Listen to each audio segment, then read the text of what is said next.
Bonjour camarades, bonjour chers frères et sœurs, et soyez les bienvenus chez vous. Je tenais ce matin à vous dire merci du fond du cœur. Merci à vous qui avez pris de votre temps, de votre énergie pour faire le déplacement du pays des hommes intègres, pour faire le retour aux racines, comme on le dit en anglais, back to your roots. Merci d'être venus.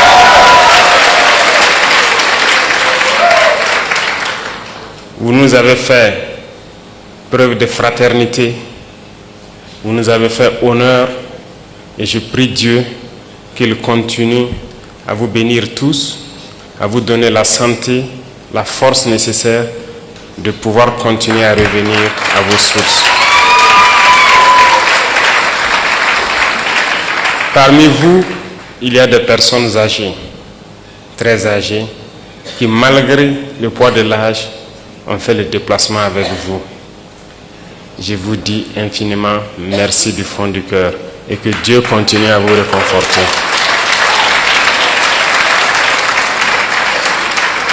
Je suis de bout en bout tout votre séjour parmi vos frères. Chaque soir à la télévision, j'essaie de voir quelles sont les activités que vous avez eu à mener. Et je peux avouer que je suis très content de tout ce que vous avez déjà pu découvrir. Mais je prie Dieu que le temps soit encore de notre partie et que vous puissiez revenir et pouvoir découvrir beaucoup plus de choses à travers le Burkina Faso. Certes, beaucoup ont été déconseillés de venir vers le Burkina. Vous êtes nos ambassadeurs désormais. Et je pense que vous êtes les mieux placés pour aller faire comprendre aux autres que le Burkina Faso est loin de ce que ces médias occidentaux essaient de faire peindre aux yeux du monde. Le Burkina est bien fréquentable, le Burkina résiste, le Burkina tient debout et le Burkina vit. Et merci à vous de prouver cela aux yeux du monde.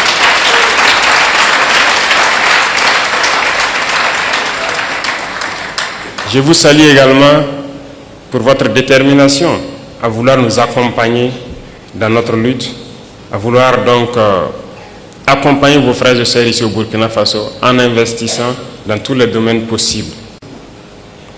J'en ai échangé avec le Premier ministre rien que hier sur la carte de résident permanent. Certes, nous avions mis des conditions d'acquisition de la carte, mais aussi d'autres conditions financières, mais nous avons décidé de lever la condition financière en ce qui vous concerne pour que vous l'acquisiez.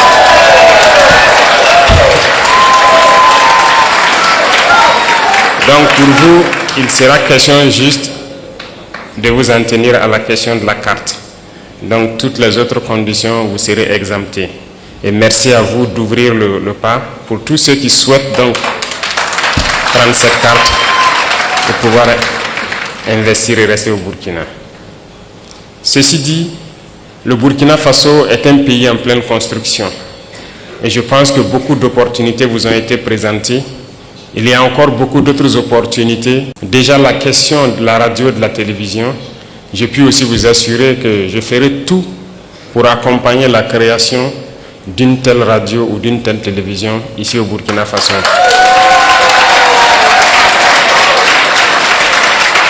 Parce que la communication est une arme et personne ne peut raconter notre histoire mieux que nous-mêmes. Pendant longtemps, c'est eux qui ont raconté ce qu'ils voulaient de l'Afrique. C'est eux qui ont raconté ce qu'ils voulaient de l'homme noir. Mais non, il est temps que nous disions non à cela et que nous racontons les choses telles qu'elles sont.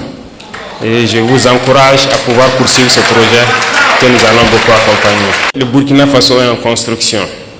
Nous avons commencé à changer beaucoup de nos lois pour permettre un meilleur vivre ensemble, mais aussi pouvoir sécuriser les investissements des Burkinabés et de tous ceux qui voudront venir investir au Burkina Faso. Quand on prend le domaine de l'immobilier, par exemple, c'est un domaine en pleine expansion au Burkina Faso.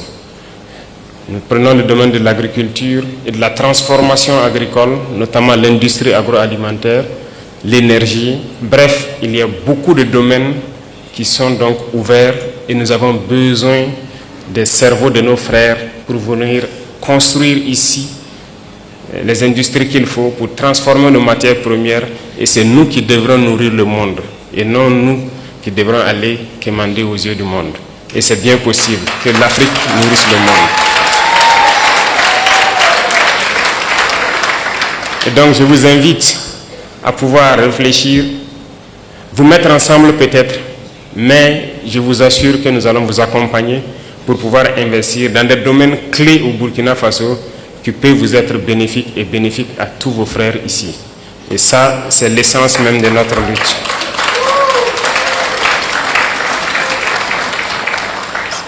Le ministère des Affaires étrangères va poursuivre ce beau travail qu'ils ont commencé. Et d'ailleurs, je les félicite pour cette initiative avec l'Institut qui a pu donc faire ce merveilleux travail. Continuez le travail de présenter les opportunités pour pouvoir vous guider et vous canaliser vers les investissements structurants et bénéfiques. Et nous allons continuer à suivre ça de très près pour que vous ne soyez pas déçus de votre investissement au Burkina Faso. Reconnaissez une chose, la lutte que nous menons est âpre et c'est une lutte d'endurance. Et vous avez décidé de porter notre message à travers le monde.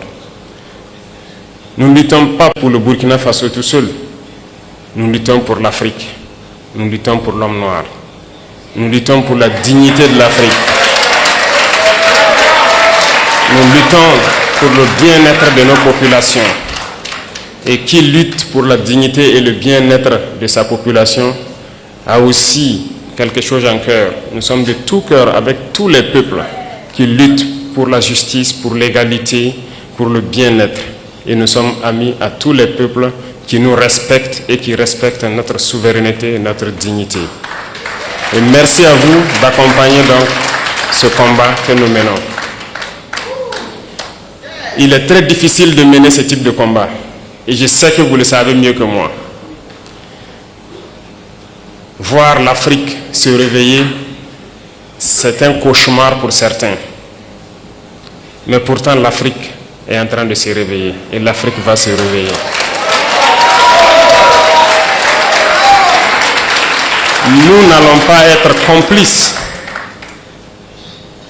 de leur souhait, celui de voir l'Afrique être la réalité de ce qu'eux, ils ont pensé et dit de l'Afrique, notamment une terre d'esclaves, une terre maudite. Nous n'allons pas être complices et les accompagner pour que ce qu'ils pensent soit une vérité. Nous leur dirons que l'Afrique est un continent d'espoir, est un continent combatif et l'Afrique est un continent d'avenir. Et nous allons nous battre pour cela.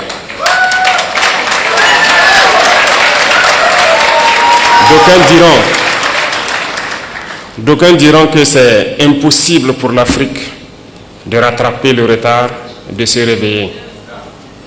On nous l'a dit lorsqu'on a voulu prendre le destin de notre pays, qu'il est impossible de faire ce que nous voulons. D'autres nous ont découragés. Ils ont toujours pris des exemples de héros africains qu'ils ont tués pour nous dire que ces héros ont essayé mais ils n'ont pas pu. Pour nous faire comprendre que c'est une peine perdue notre lutte. Mais nous avons dit que impossible n'est pas africain. Si impossible était africain, nos grands-parents, nos ancêtres ont beaucoup souffert. Il n'y a pas ce peuple au monde qui a souffert comme les Africains. Aucun peuple ne peut prétendre pouvoir survivre après toutes les épreuves que les Noirs ont subies. On se rappelle que ce soit les colonisations, l'esclavage, les conquêtes arabo-musulmanes ici, les Africains ont connu toutes sortes d'humiliations, toutes sortes de traitements qui visent à nous exterminer. Ils ont voulu faire disparaître le gène du noir parce que c'était les jeunes braves qu'ils ont toujours pris, tués et déportés.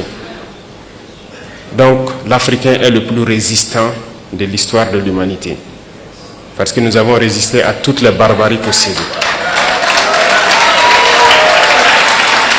Mais il faut qu'aujourd'hui, nous continuions la lutte. Et voilà pourquoi, moi je vous dis encore merci pour ce combat que vous menez. Parce que le continent souffre encore. Regardez ce qui se passe au Soudan. On extermine les frères noirs. Regardez ce qui se passe au Congo. Regardez ce qu'ils sont en train de s'aimer dans le Sahel. Un peu partout, ils manipulent les noirs pour qu'on s'entretue. Ils envoient les armes et on continue de s'entretuer. Il faut que cela s'arrête. Et c'est bien possible. Et la première chose, la première arme que nous pouvons utiliser, que vous pouvez utiliser, c'est la communication. C'est d'expliquer aux Noirs d'où il vient et qui il est et où est-ce qu'on peut partir. Et c'est bien possible et je vous félicite, je vous encourage dans ce combat. Il faut que partout où des Africains se retrouvent, il faut que nous comprenions une chose. Seuls unis, nous pourrons aller loin. Et il faut que nous arrivions à nous unir d'une manière ou d'une autre. Et cela incombe plus à la jeunesse aujourd'hui, mais aussi aux anciens, qui doivent pouvoir expliquer à la jeunesse ce qu'ils ont vécu hier et comment nous devons nous comporter aujourd'hui pour pouvoir nous unir. Et je compte sur tout un chacun pour continuer ce combat partout où il est. Parce que nous sommes combattus aujourd'hui par l'impérialisme qui cherche par tous les moyens à nous faire disparaître, mais aussi par nos propres frères. Certains qui sont les valets de l'impérialisme, mais d'autres aussi pour leur simple intérêt. Personnellement, je dirais qu'il y a beaucoup de chefs d'État africains qui ne m'aiment pas. Ils sont très nombreux, qui ne m'apprécient pas. Peut-être parce qu'ils sont jaloux,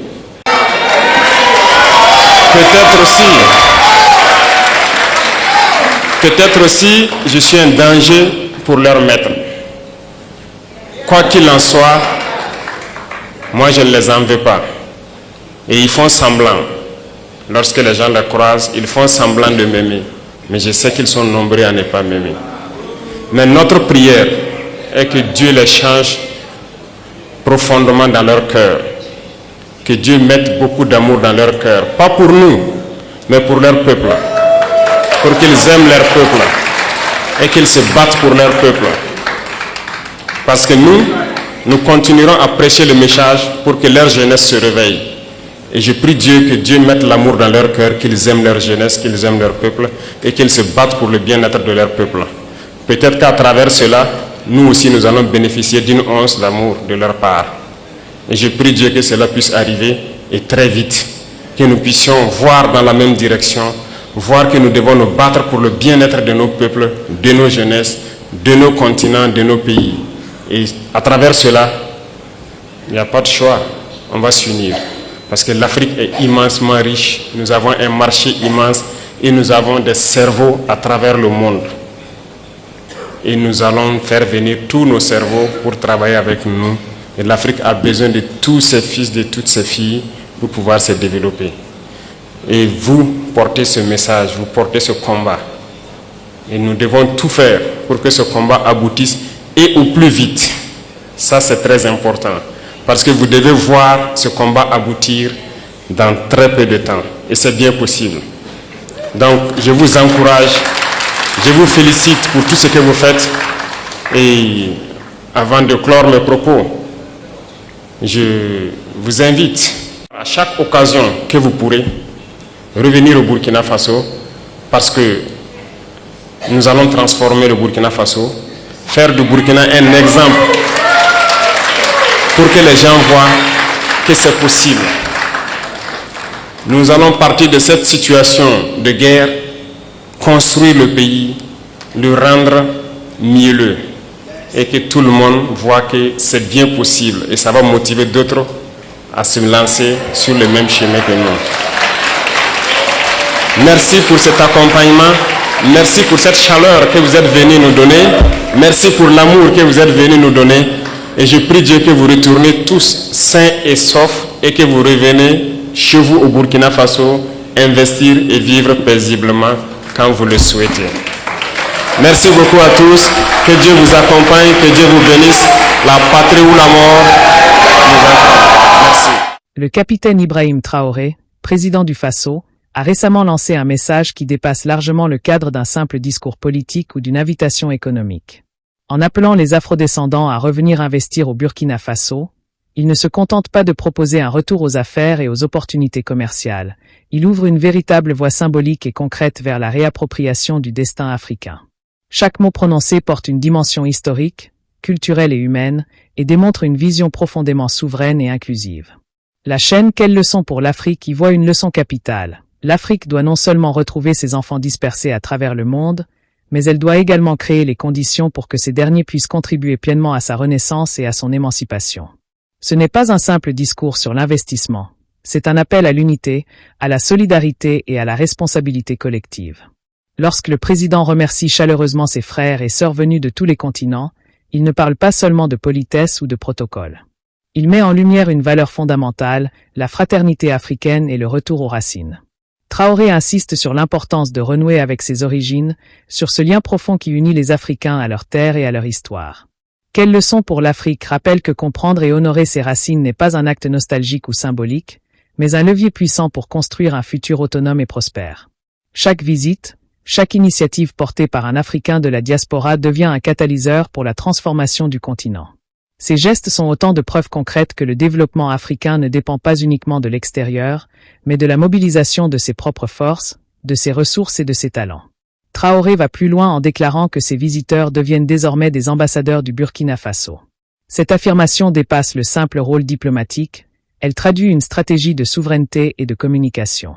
Pendant trop longtemps, les médias et acteurs étrangers ont façonné l'image de l'Afrique selon leurs intérêts, construisant des narratifs qui mettent en avant le chaos, la pauvreté ou la violence, tout en occultant la résilience, la créativité et les réussites du continent.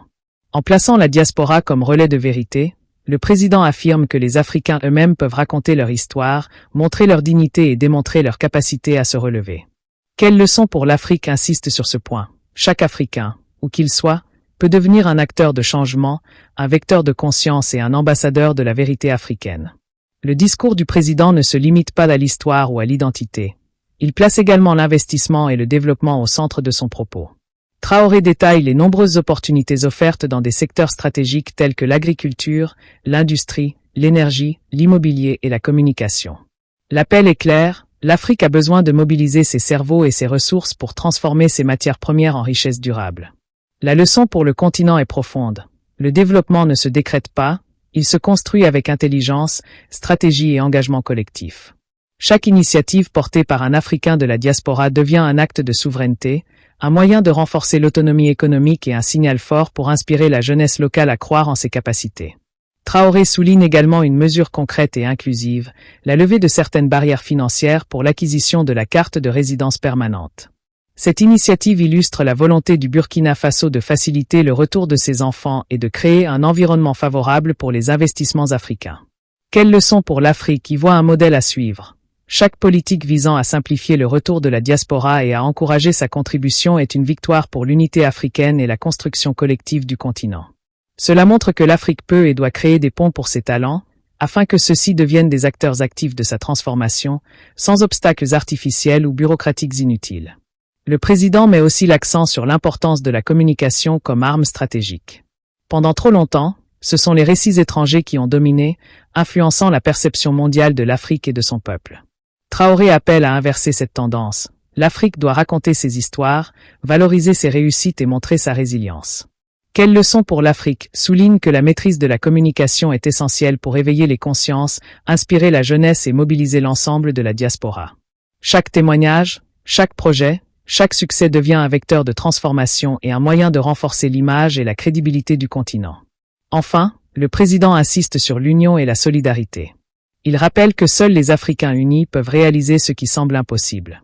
L'histoire du continent est faite de divisions et d'épreuves, mais aussi de résilience et de courage. La chaîne rappelle que chaque Africain a un rôle à jouer pour construire une Afrique forte, capable de surmonter ses défis et de défendre sa souveraineté. L'unité n'est pas un slogan. Elle est la condition pour mobiliser les talents, les ressources et l'énergie nécessaires pour transformer les idées en actions concrètes et durables.